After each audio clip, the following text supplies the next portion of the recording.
Sad ćemo 144 tisuć. 144 tisuć. Molimo se za Božju mudrost.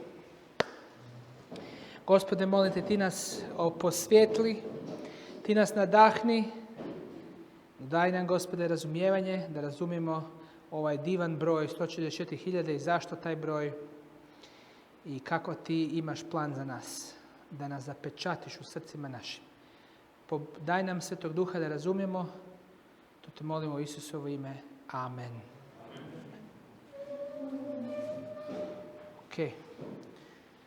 Kaže ovako. In slišal sam število zapečatenih 144 tisuć zapečatenih iz vseh rodov sinov Izraelovih.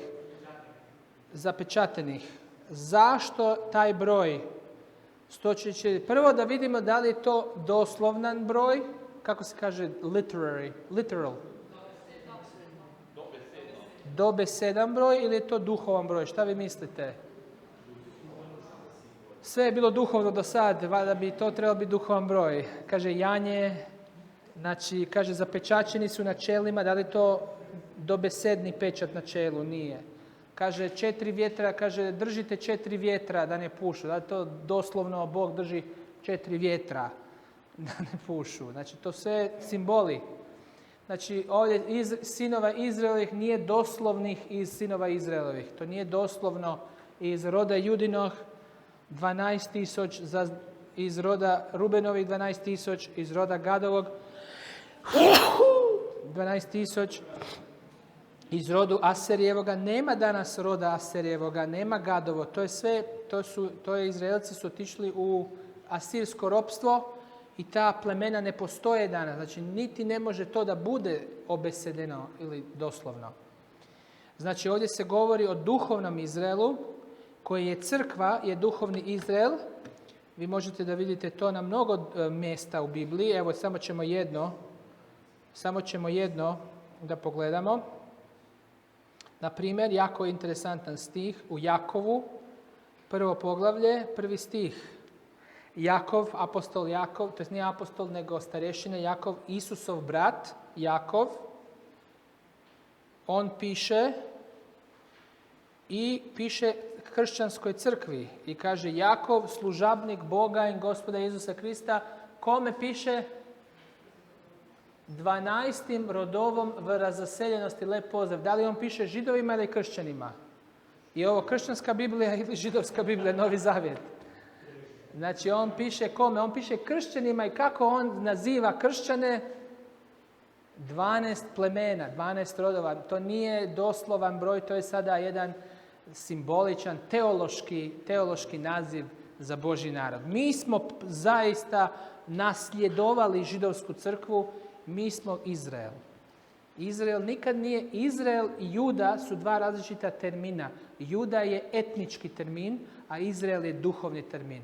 Jakov je bio od Abrahama etnički Abrahamov sin, a Izrael je bio duhovno ime koje on primio. I to nije bilo njegovo ime, to je bilo Isusovo ime. Isus je Izrael, on je pobjednik. Izrael znači pobjednik sa Bogom. Kaže, ako moj narod koji se zove šta? Mojim imenom se pomoli i traži Gospoda. Znači Izrael, kaže, zove se mojim imenom. Izrael je ime Isusovo. I oni koji prihvate Isusa, kao što je Jakov prihvatio oproštenje Isusovo, on je Izrael. Dobro, to je znači 12 rodovima raseljenosti. Ok, znači ovdje kad se govori o 144.000 iz rodova sinova Izraela, to se ne misli na doslovne Izraelce, židove koji nisu vjerni kršćani. To se ne misli na njih.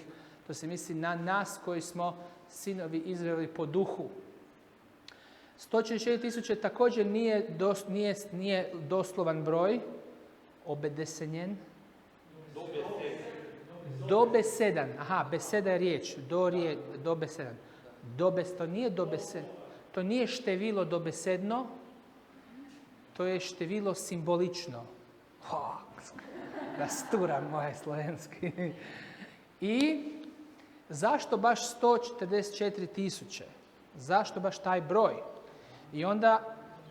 I zašto se tako to ponavlja 12.000 iz Jude, 12.000 iz Rubena, 12.000 iz Gada, 12.000 iz Aserovog plemena, 12.000 Neftalimovog plemena, 12.000 iz Menasijevog, 12.000 iz Simeonovog, 12.000 iz Levijeg, 12.000 iz Zaharovog. Zašto toliko? Zašto ne kaže samo 12.000 iz svakog plemena 144.000?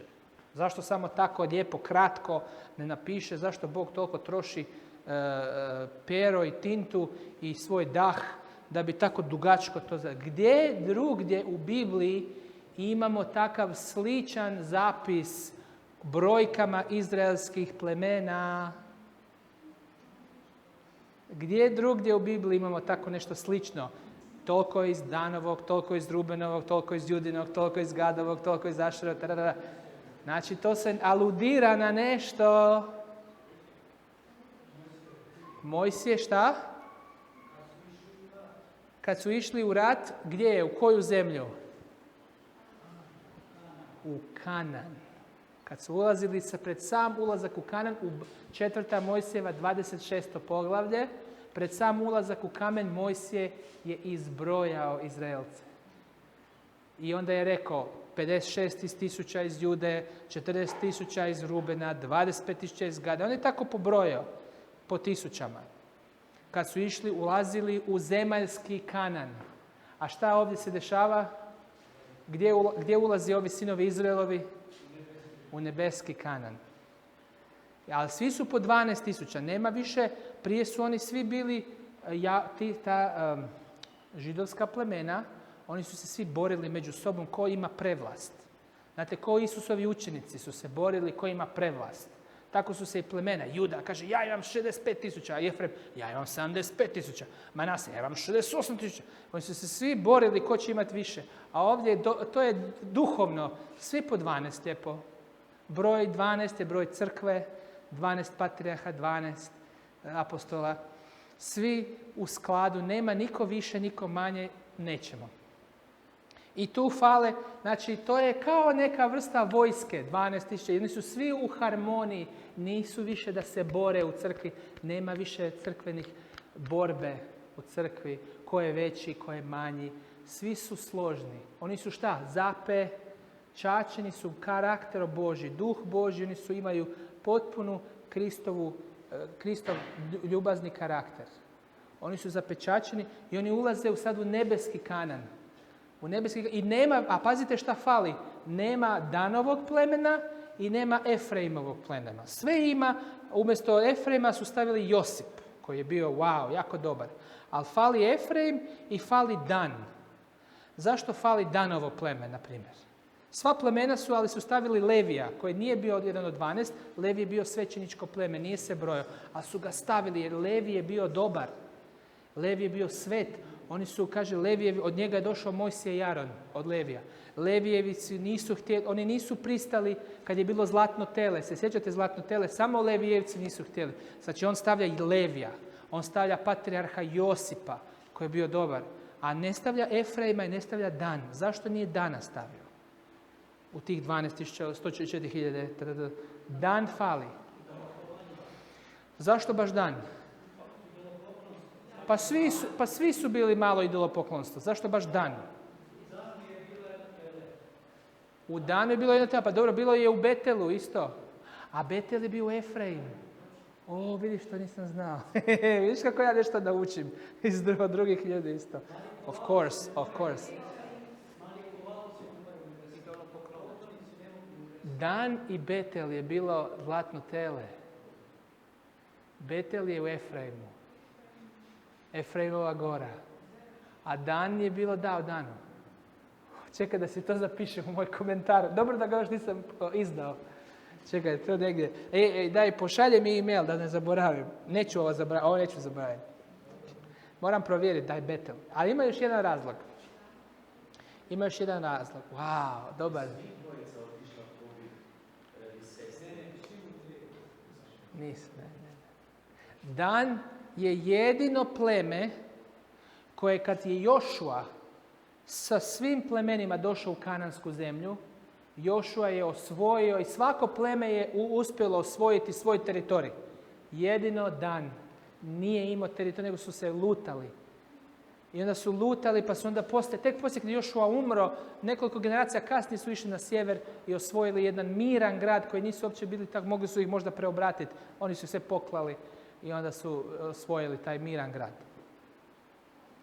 Znači, Dan nije uspio osvojiti svoju zemlju u vrijeme kad su svi osvajali. I kaže, nema, a sada kaže Levija. Ovi 144.000 koji idu u nebeski Kanan, oni sve osvajaju. Oni nema da bude neki kao Dan koji je bio failure, koji nije uspio, nije imao dovoljno snage duhovne da osvoji. Na Dan. A Efrem se isto spominje, sva plemena su postala poslije idolopoklonička, ali Efrem se posebno spominje da su Efrem bili pijanice. Pijanica Efrem, to čekaj, idemo pogledati. Kaže, vidiš, u Otkrivenju 7. poglavlju nema Efraima. Nema Efraima. Kaže ovako, ja pišem u svom komentaru, a možda sad ovo je dobro, možda moram provjeriti taj beta lista. Kaže, možda je ovo moguća aluzija na citat u Izaiji 28, 1 do 22. 22 stiha se govori o Efraimu, gdje Efraim se opisuje kao vođa u otpadu i pogotovo u pijanstvu. Efraim je bio prvorođeni sin Josipov, koji je trebao da bude vođa svih plemena jer je Josip bio postao vođa. Efraim je primio najbolju zemlju od svih, najveći teritorij i najviše zemlje je primio u kananskoj zemlji. Ali umjesto da ga koristi za Boga, koristio ga je za produkciju vina i alkoholnih proizvoda i pijanstvo. I zato kaže, a Efraim, neprisutnost Efraima je jako significant, kako se kaže, značajna, pogotovo zato što apostaza Efraima kaže da u Izaiji 28. poglavlju je veliki kontrast između crkve ostatka i Efraimovaca. Kaže ovako, Izaija 28. poglavlje 5. stih, kaže, ti si kruna ponosa, pijanica Efraimov. Kaže, bit ćeš zgažen pod nogama. Kao ko je? Sotona je zgažen pod nogama Isusova. Kaže, ti ćeš biti zgažen kao Sotona pod nogama, jesi pijanica. Kaže, ali u dan Gospodnji, kad dođe gospodin svih sil, gospodin armija, the Lord of hosts, kaže, tamo će biti kruna slave i kruna ljepote to the remnant of his people. Kaže, bit će, kaže, ostatku njegov naroda. Ostatak naroda Božjeg će biti kruna Božja i kruna njegove ljepote, a Efraim će biti zgažen pod nogama kao zmija. A kaže u 49. poglavlju postanka, Dan je zmija. Dan je zmija. Znači, Dan je spomenut kao zmija, Efraim je spomenuo da je pod nogama kao zmija. Ali veliki kontrast između Efraima i crkve ostatka. I zato ga, ja mislim, izostavlja ovdje otkrivenje i kaže, nemoj njega staviti, on je pijanica, on nije kao ostatak. I onda ostatak 144.000 Josip preuzima, a Levi preuzima od Dana. Ali imaš pravo, Levi su bili svećenici u Jeruzalemu, a u Danu je bilo idolopoklonstvo, lažni svećenici. Joj, kako dobro. To je otkrivenje, da. Ok, koja je poruka? Poruka 7. poglavlja je jasna. Ovaj Izrael je drukčiji Izrael nego onaj koji je ušao u zemaljski Kanan. Onaj je bio slab i onaj je bio idolopoklonički, imao je velike mane. I on je ušao u zemaljski Kanan, ali oni su bili pijanice. A ovaj neće biti idolopoklonik, neće biti pit alkohol. Ovaj Kanan, ovaj Izrael je Izrael koji nema borbu između sebe, to je savršen Izrael koji je dobio pečat na Božje čelo, su primili Božji zakon i ulaze u zemaljski Kanan. Vidite još, a kako to još možemo da nađemo? Znači, odite u Otkrivenje 14. poglavlje, to se isto spominje 144.000, 144.000 u Razodetiju 14. poglavlju. Pogledajte kako se tu opisuje 144.000. Kaže ovako, pred prestolom, pred štirmi živimi biti in pred starešinami so peli kakor novo pesen. Te pesmi pa se ni mogel naučiti nihče, razen tistih 144,000, ki so bili odkupljeni sa zemlje, ušli su u nebeski Kanan. To su tisti ki se nisu oskrunili sa ženami, nisu se omadeževali sa ženskami. Zašto je to spomenuto? Kad se nisu oskrunili sa ženami, zašto je to zapisano? Šta se desilo sa zemaljskim Izraelom, kad je zemaljski Izrael išao u zemaljski Kanan? Prije nego što su ušli u Kanan, šta je bilo? Moapke su došle žene, jel da? Midijanke i Moapke, žene su ih zavele, 25,000 u jedan dan je Bog pogubio. Jer su išli u blud sa paganskim ženama. Znači, taj Izrael je ušao u Kanan, ali sav okrnjen, sav nesavršen, sav grešan, sav na jedvite jade nekako je ušao u zemaljski Kanan. A ovih 144.000 kako? Oni šta? Oni se nisu oskvrnuli sa ženama. Ovdje, kao što se ovi jesu, ovi nisu. Oni su bili sveti, čisti. Čak se ovdje može reći žene su crkve, a ekumenski pokret. Više crkava. Žena je crkva u Bibliji. Nisu se oskvrnili sa doktrinama lažnih crkava. To isto može jedno i drugo. I seksualna čistoća, ali i duhovna čistoća doktrine. To su tisti, kaže, gle, koji hodio za jagnjetom kamorkoli gre. Oni hodaju za Isusom kud god Isus ide. Znači, oni ga prate kud god. Ja želim Isusa da pratim kud god Isus ide. Da li ti to želiš? Da li želiš da pratiš Isusa kud god, kamorkoli gre?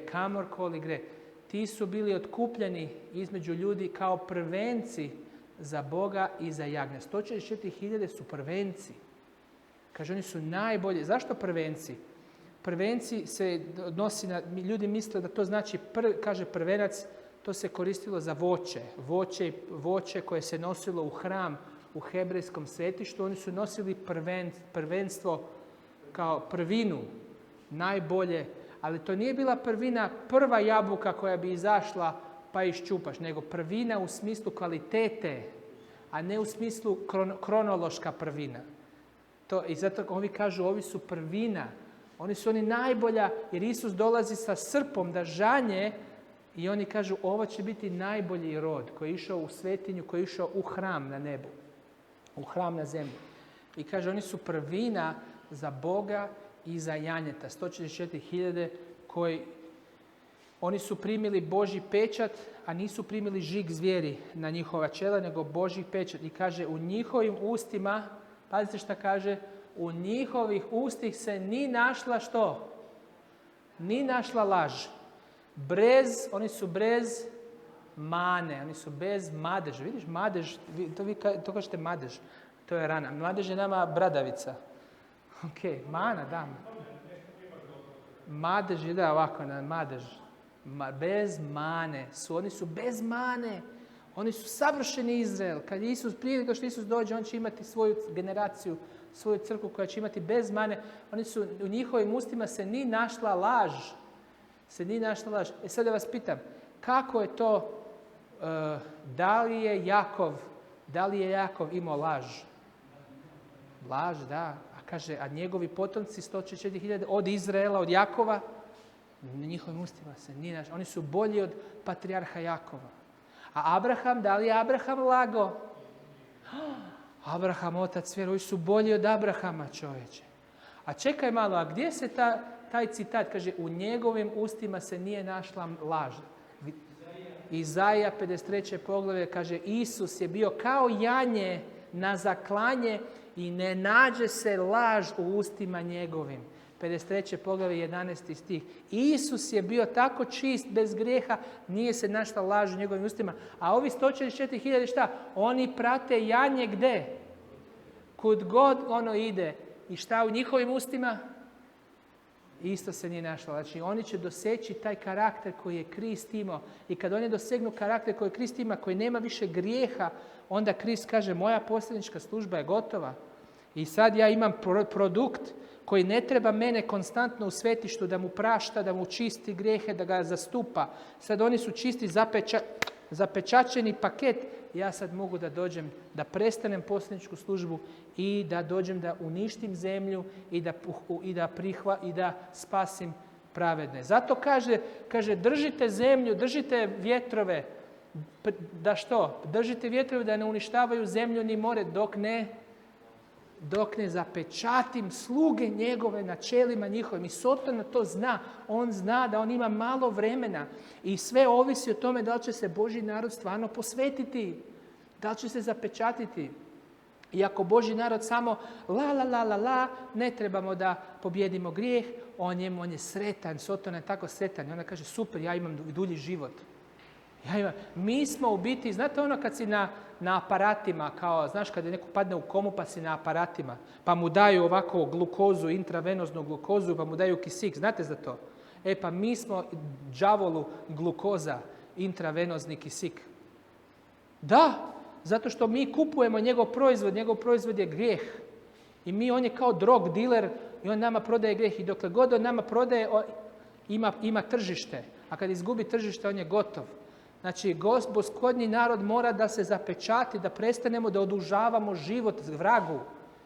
Da prestanemo da odužavamo život. Kaže, Isus je rekao, kaže, vaš otac je kaže, ko je otac laži?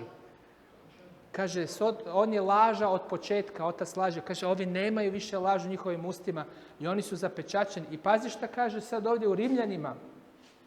U Rimljanima 16. poglavlje, šta kaže Gospod, šta će se desiti sa Sotonom?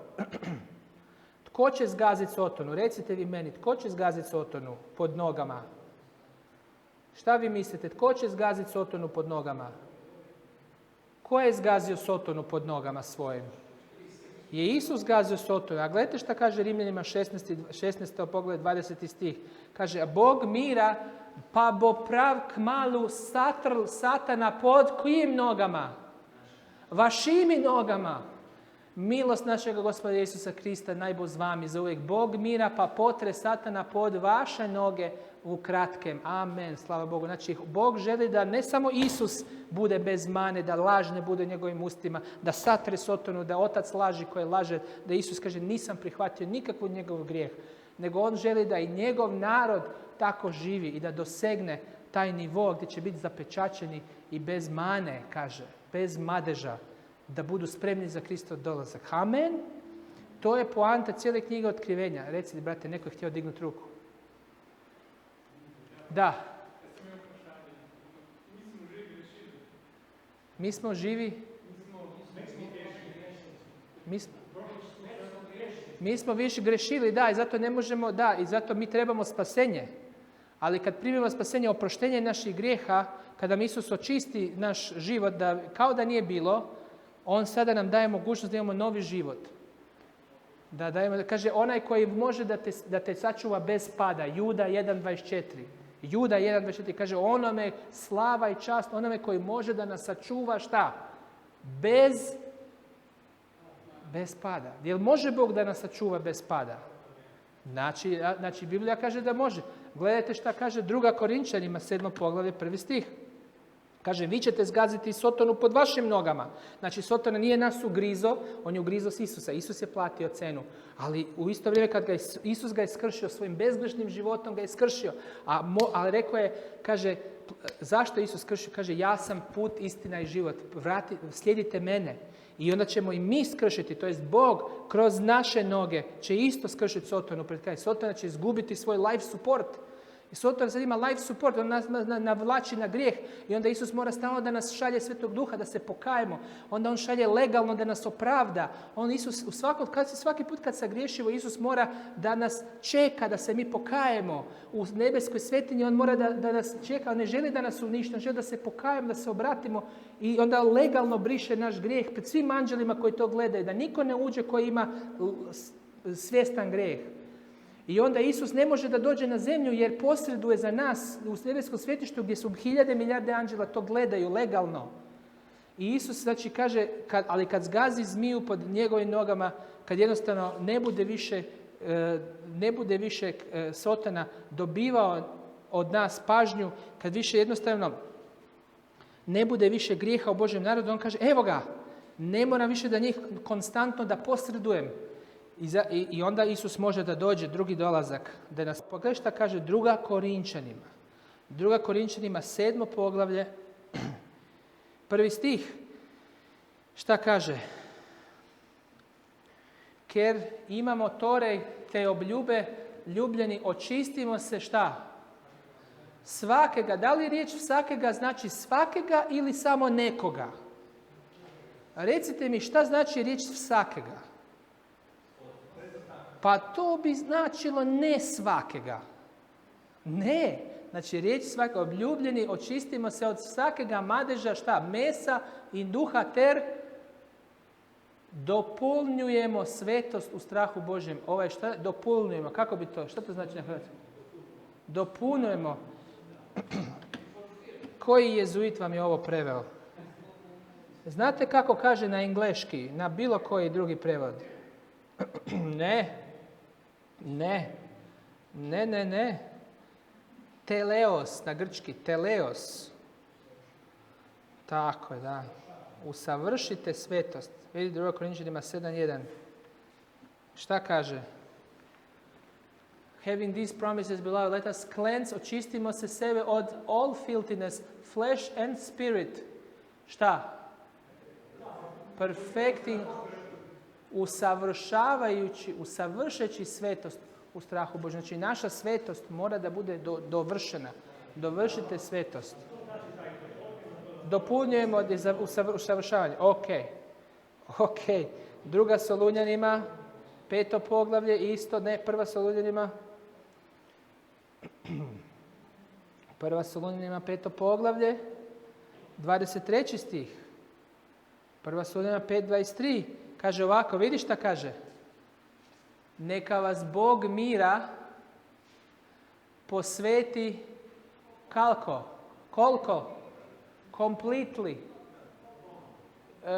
Delomično ili potpuno? Potpuno. And may your i neka vaše delomično duša, jel to piše?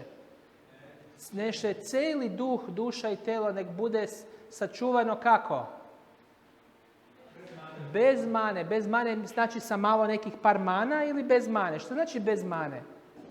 Jer ćemo izmisliti novi jezik gdje bez mane znači sa manom, savršeno znači nesavršeno, svaka ljaga znači neka ljaga. Ne možemo izmisliti novi jezik. Znači ako kažeš to što kaže, to što kažeš to što kaže. Jel' tako?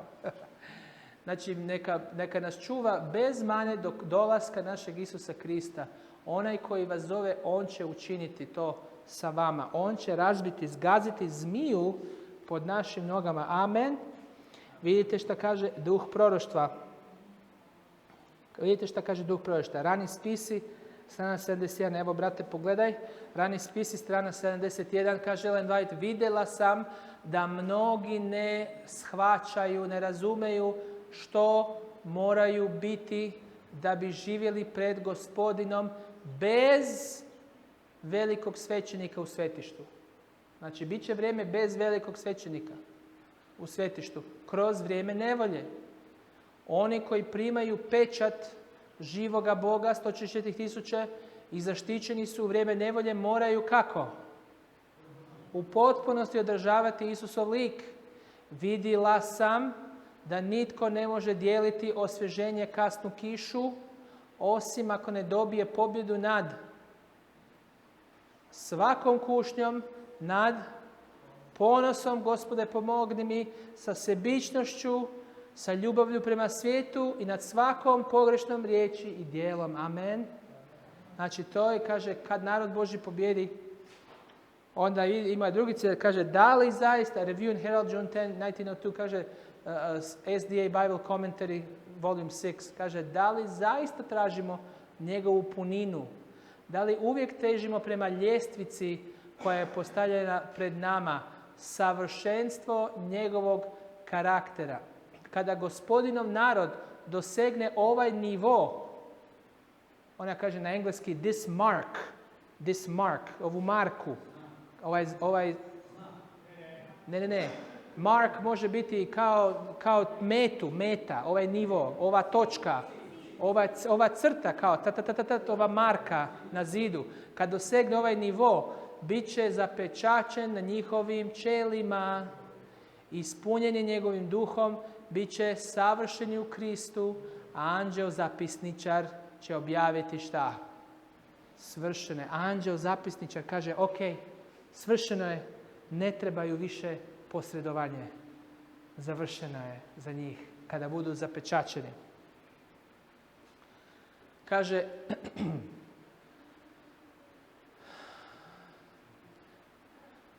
Kaže, svatko tko vjerom sluša Božje zapovjedi će doći do stanja bezgrešnosti u kojem je Adam živio prije svog prijestupa. Znači, prije svog prijestupa. Kaže, Krist se pobrinuo za posvećenje svoje crkve. On je napravio obilje mjera za svaku dušu da ima takvu milost i snagu da postane više od pobjednika u borbi protiv grijeha. Ne samo pobjednik, nego više od pobjednika. Ja sam pobjednik protiv grijeha, ne, ti si jedva pobjednik. Ne, kaže više nego pobjednik. Znači, totalnu pobjedu, Soton, znači ima toliki poraz na cijeloj planeti, 144.000 predstavljaju možda milijone Božjeg naroda, koji imati pobjedu u borbi protiv grijeha. Spasitelj je iznova ranjen i izložen otvorenoj sramoti kada njegov narod ne obraća pažnju na njegovu riječ. Došao je na ovaj svijet i živio je bez grijeha. Da li Isus imao grijeh? Ne, da bi u njegovoj moći i njegov narod mogao živjeti šta? Sinless life. Sinless life. Znači moguće, to nam kaže Bog, duh proroštva. Kaže, nitko od nas nikada neće primiti Božji pečat dok naši karakteri imaju koliko? Jednu mrlju ili nečistoću na sebi. Ostaje nam da uz Kristovu milost ispravimo nedostatke u našem karakteru, da očistimo hram duše od koliko? Od svake ljage, tada će kasna kiša pasti na nas. Amen. Kao što je rana kiša pala na učenike na dan Pedesetnice. Slava Bogu. Bog čeka Božji narod.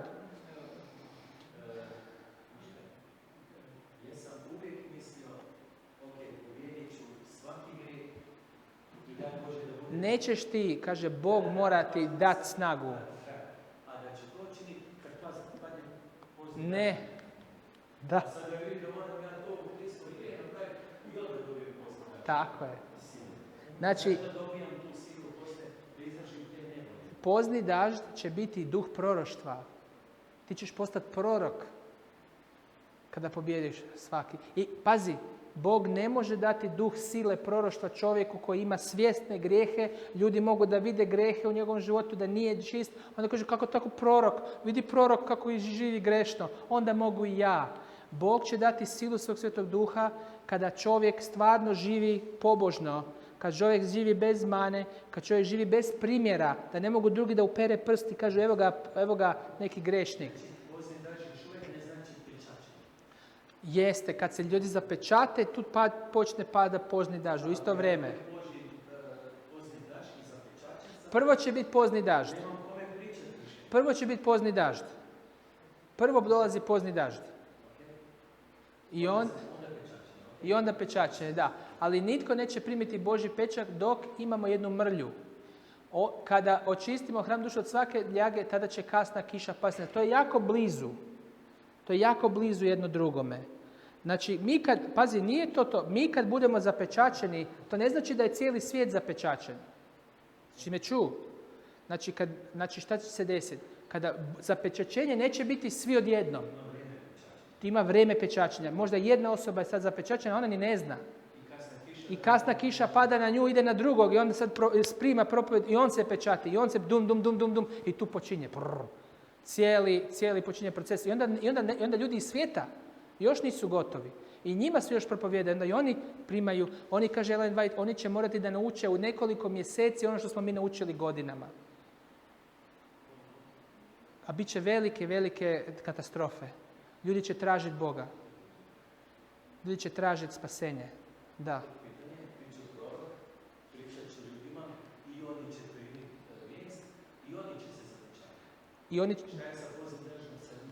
I oni će da li pozni dažd. Svako u svoje vrijeme. Savršen sa snagom poznog dažda. Ja ga čekam već godinama. Da mi pomogne da sve pomogne. Ne. Čekaj. Ne. Pozni, ok, dobro, slušaj. Pozni dažd pada. Kiša, dažd, kad padne, usavrši plod. Jeste, usavrši plod. Ali ti moraš da primaš isto ranu kišu u svom životu i moraš da primiš svako toliko kapljice. Jer postoje ako tvoj, slušaj, to je kao plod, kao grozd, plod, kako se kaže grozd. Znači, ako ti nisi primio ranu kišu i sad si tako kržljavi, jasna kiša ti neće pomoći, niti nije bitna. Znači, ti moraš da imaš iskustvo s Bogom, rana kiša, obraćenje.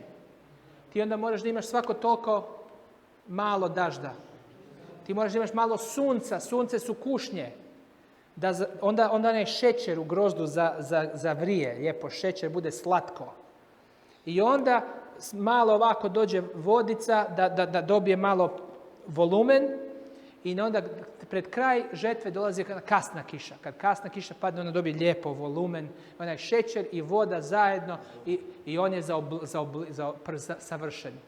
I onda dolazi žetva. Žetva dolazi onda ta. Sad, kad se te zapečače? Tu je blizu to, znaš. Kasna kiša pomaže zapečačenju, ali nećeš ti sad, ja ću ovako da grešim, da ja čekam kasnu kišu. Da. Niko, da, ne možemo da kažemo, čak i da jesmo, ne možemo da znamo. On će završiti djelo, da. Ali moramo se predati, da. Ali moramo, kaže, svaki dan primati kapljice, kiše. Moramo svaki dan rasti, da bismo došli do trenutka gdje nama kasna kiša stvarno omogućava tu potpunu pobjedu, da. Ali, kaže, očistimo hram duše malo po malo svaki dan, od svake ljage. Tada će kasna kiša još završiti, pasti na nas, kao što je rana kiša pala na učenike. Vidiš, učenici isto nisu imali potpuno savršenstvo, ali nisu imali ranu kišu. Kasna kiša, da, će usavršiti i onda dolazi Božje, ali su blizu su kasna kiša i pečat. Su jako blizu, da. Strana 623, Ellen White kaže ovo, kaže sada, danas, dok naš veliki svećenik vrši pomirenje za nas na nebu, trebali bismo nastojati postati šta? Savršeni u Kristu. Čak ni u mislima našeg spasitelja nije mogao Sotona navesti da popusti pred snagom kušnje. On je očuvao očeve zapovijesti i šta? Nije bilo jednog grijeha u njemu koji bi Sotona mogao iskoristiti u svoju korist. Ovo je stanje u kojem se moraju naći oni koji će živjeti u vrijeme nevolje. Znači, kad dolazi vrijeme nevolje, to je kraj vremena milosti. Koje stanje ima Božji narod? Nema bilo jednog grijeha u njemu. Kaže, ovo je stanje u kojem se moraju naći oni koji će živjeti u vrijeme nevolje. Kaže, kroz cijelo Sveto pismo Krist nam je dao jamstvo da njegovom milošću možemo postići isto savršenstvo karaktera koje je on postigao. Kako je Isus, da li je Isus imao neki grijeh? Mali, veliki, mali grijeh, ima mali grijeh.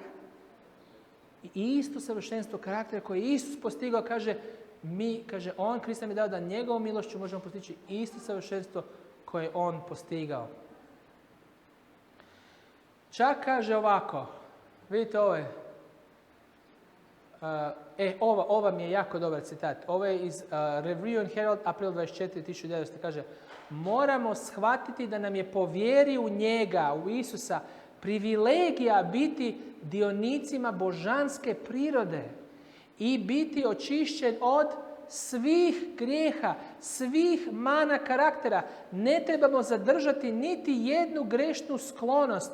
Na engleski not one sinful propensity. Ne moramo imati ništa. Ako sudjelujemo u božanskoj prirodi, sve nasljedne i kultivirane sklonosti prema grijehu će biti cut off. Ona kaže, odsječene iz karaktera. Amen.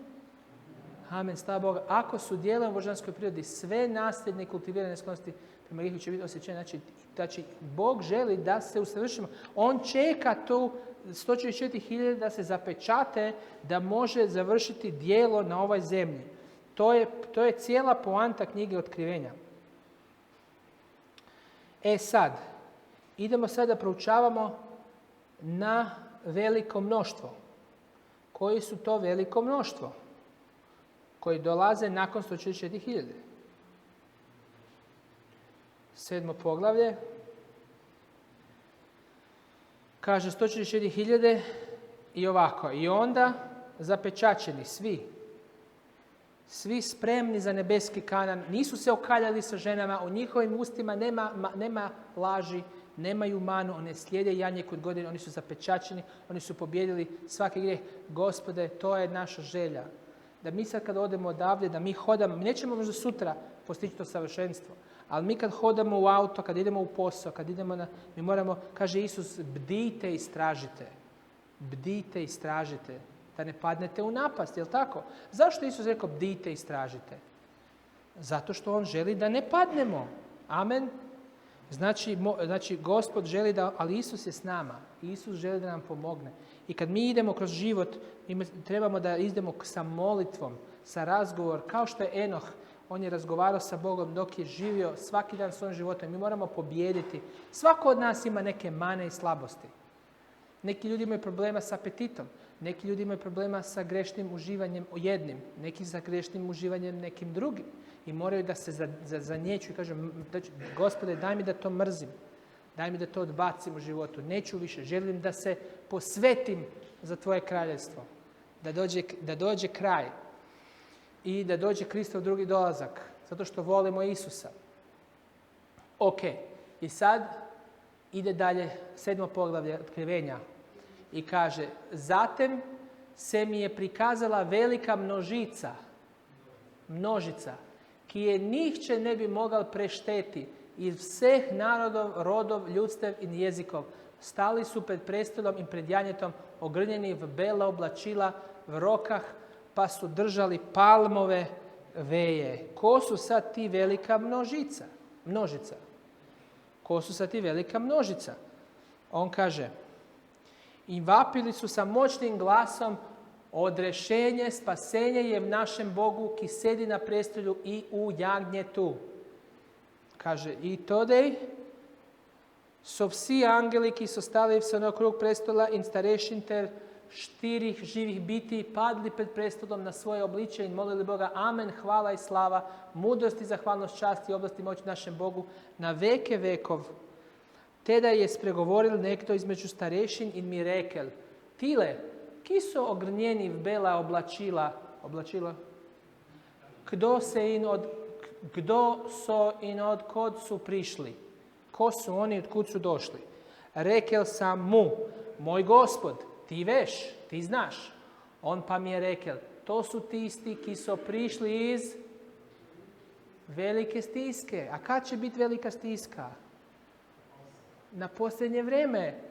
In so oprali svoje oblačila, ter ih pobelili sa jagnjetovog krvjo. Zato su pred Božjim prestolom i noć i dan služiju Bogu u njegovom svetišću. Znate šta je išlo u svetinju na zemlji, u hebrejski hram? Samo prvina plod se nosilo u svetištu. Znači oni su isto prvina, koji su 144.000. Oni su u svetišću. I on ki sedi na prestolu bora zapel svoj šator nad njim i ne budu već lačni i ne budu već žejni. Zašto? Zato što će ići kroz 7 zala gdje će biti jedno 4. zlo je sunce, kaže, jako teško, kaže, i nič već ih ne bo žgalo sunce, ne karkšna koli pripeka. Zašto? Zato što je 4. zlo, 4. čaša, pred kraj Kristova dolaska je sunce kaj peče jako, 4. zlo. Oni će proći kroz tih 7 zala. Kaj ti jagnje, ki sedi na sred prestola, ih bo paslo i njih vodilo ka izvirkom živih voda. I Bog bo brisal sve suze iz njihovih očiju. Kaže, ko su ti? I sad, neki kažu 144.000 i veliko mnoštvo, da su to dve različite grupe. Ali mi vidimo u Bibliji da Isus u 5. poglavlju, Isus se pojavljuje kao lav, Isus se pojavljuje kao janje. Šta to znači da lav i janje su dve različite grupe? Znači ponekad se jednostavno dva različita simbola koristi za istu grupu ili za isti identitet. To možemo vidjeti u otkrivenju. Jako često se desi da Ivan čuje glas, sluša i onda se okrene pa vidi. I to bude ista stvar. Naprimjer, u 1. poglavlju, u 1. glavi, Ivan je, kaže, čuo glas trube koji mu kaže, ja sam alfa i omega, prvi i posljednji. Znači, on se okrene da vidi i vidi koga? Isusa. Vidi Isusa u svetištu, je li tako? A komu je govorio, ja sam prvi i posljednji, komu je to rekao? Isus. Znači, ono što je čuo, on se okrene da vidi Isusa. U 5. poglavlju, on čuje, kaže, čuje riku kao lav. On se okrenuo, vidio janje zaklano. To je Isus. A ovdje, kaže, on je čuo broj, kaže, on je čuo broj zapečačenih. Gledajte šta kaže 4. stih. Kaže, i slišao sam, šta kaže? Slišao sam število zaznamenovanih, 140.000. On je slišal broj. I onda odjednom, kad je slišal broj, poslije toga potom, zatim u 9. stih, zatim se mi je šta? Potom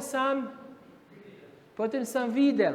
Znači, on je slišal broj i onda potom videl. To je slišal, videl. Uvijek se odnosi na isti kolektiv ili isti identitet. Znači, 144.000 nije doslovan broj. To je broj Božjeg naroda pred kraj Kristovog dolaska, ali to će u biti jedno veliko mnoštvo. Amen. Biće veliko mnoštvo Božjih ljudi koji će pobijediti grijeh i proći kroz vrijeme nevolje. To je jedna fantastična vijest i Sotona će biti totalno zgažen.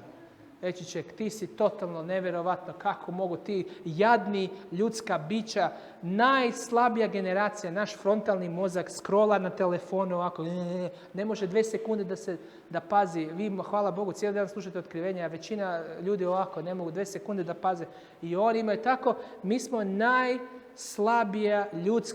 smo najslabija humanoidna bića u cijelom univerzumu. Imamo tako slabi frontalni režanj i tako jaki limbični sistem koji žudi za požudom. I kaže, i oni kad pobjede Sotonu, on će reći, pa kako ste uspjeli sa Kristom? Oni će se uhvatiti za Krista. Oni će pobjediti, oni će pratiti janje kud god ono ide. I oni će i sa ljubavlju za Krista, onako defektni kakvi jesmo, mi ćemo biti simbol Božje slave na ovoj planeti. I Isus će reći, vidite da moj narod čak ovako krnjen je mogao čuvati Božji zakon savršeno. Još ih je Sotona stisko sa žig zvijeri. I onda još 7 zala. I vidite ovako krnjavi defektna generacija je meni bila vjerna. Kako nisi ti mogao, Lucifere, na nebu? Mic drop. Ti nisi, kažeš, na nebu nisi mogao. I Lucifer rekao, ja nisam mogao da čuvam Božji zakon. Ja sam morao da se odmetnem. Božji zakon je previše svet. To je nemoguće da se čuva. Nemoguće takvu ljubav ima. To je nemoguće. Ja hoću da grešim. Nemoguće. I on ti to tvrdi dan danas. Propovednici ti propovedaju da je nemoguće da vršiš Božji zakon. Sto Sotona govori kroz njih. A Isus će pokazati kroz najslabiju, najdefektniju generaciju će pokazati šta je. Kaže, vidi kako oni su mogli ne samo na nebu, nego na zemlji, dok si ih ti progonio, gazio i gnječio. Pogledaj, najslabija generacija ikad je mogla. A kako ti nisi mogao? I Sotona će reći. I kaže Ellen White da će se pokloniti Sotona. I reći, bio si u pravu. Kraj. Bio si u pravu. ja sam bio kriv. Ellen White kaže da će ga Bog pitati da li je bilo razloga zašto si se pobunio protiv mene na kraju krajeva. Nije bilo. I na kraju će i on priznati. Sad neće da prizna. Još uvijek neće da prizna. Ali kaže da će Bog kroz svoj narod uskoro šta? Zgaziti zmiju. Pod ovom jadnom nogom. Pod ovom jadnom nogom je Bog obećao da možemo sa Kristom, uz ruku s Kristom, pobijediti Sotonu i proširiti po cijelom svijetu radosnu vijest i primiti kasnu kišu i biti ljubav misionari, puni ljubavi, sreće, dobrote, istine i vjernosti. Da možemo se maknuti od onoga što nas je Sotona prije kušao. Amen. To je ono što Isus čeka za nas. Da se posvetimo, da mu se predamo cijelim srcem svojim, svom dušom svojom, svom željom svojom. Sotona, gledajte šta kaže. Događaj posljednjih dana. Kaže, Sotona se ničega tako ne boji kao mogućnosti da Božji narod ukloni šta? Sve prepreke sa puta. On umire od straha kada imamo ovako ovaj seminar. On kaže, zgazi, brzo zgazi ovu crkvu, brzo i baci im iskušenja, brzo da zaborave šta je sve se propovijedalo. Kaže, Sotona se ničeg tako ne boji kao mogućnosti da Božji narod ukloni sve prepreke sa puta, tako da Bog može da izlije svog duha na one močalu crkvu. Sotona bi najviše volio da se nikad više ne pojavi novo duhovno probuđenje. Malo ili veliko do kraja vremena, ali mi nismo u neznanju o njegovim kušnjama. Šta? Šta piše ovdje? Moguće je pobijediti njegovu silu. Kad se put pripremi za duha Božjeg, blagoslov će doći. Amen. Amen. Kad se put pripremi. Ok, imat ćemo sad pauzu. 10 minuta idemo na molitvu. Možemo kleknuti na molitvu. Kratku pauzu i onda ćemo imati posljednju prezentaciju večeras.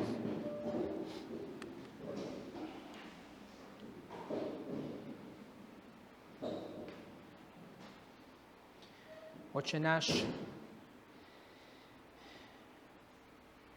mi te molimo, Gospode, da ne zaboravimo tvoju proročku vijest koju si nam dao. Molim te, Gospode, da napravimo danas odluku u našem životu, da očistimo kuću našu, da očistimo tanjur naš, da očistimo oči naše, da očistimo sve što nije po tvojoj volji i da se posvetimo za tvoj dolazak, da budemo stvarno sa tobom, puni ljubavi za tebe, Gospode. Molim te, daj nam Svetog Duha da mrzimo grijeh, da odbacimo sve, da otpilimo i da krenemo u novi život, da odbacimo, Gospode, svaku želju koja ne valja. Pomogni nam, Gospode Isuse. Mi smo tako jadni i tako smo puno pali, griješili, ali time će biti veća tvoja pobjeda i time će još biti veća tvoja milost i veća tvoja slava kad ti pobjediš zmiju pod našim nogama. Mi ti se predajemo, Gospode, mi želimo da budemo s tobom. Pomogni nam ako padnemo, daj nam da se pokajemo i da se vratimo k tebi i da idemo u dalje pobjede. Ovo te molimo u Isusovo ime. Amen. 5 minuta pauza, idemo na trube.